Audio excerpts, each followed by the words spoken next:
Moi! Olisiko musta Juissin kesäsomettajaksi? Kuulette kohta lisää. Eli mun nimi on Juha Rinkkola.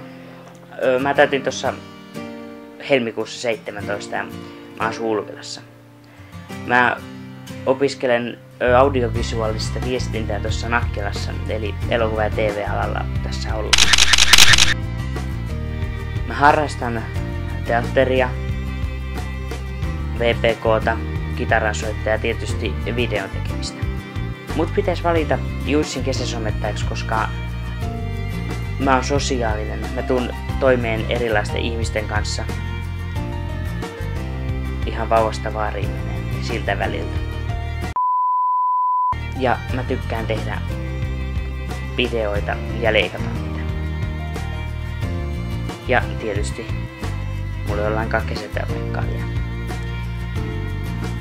Ja yksi syyllinen tähän kyllä on, että miksi mä haen tätä, niin on, että meidän alalla ei ole kauheasti kesätöitä.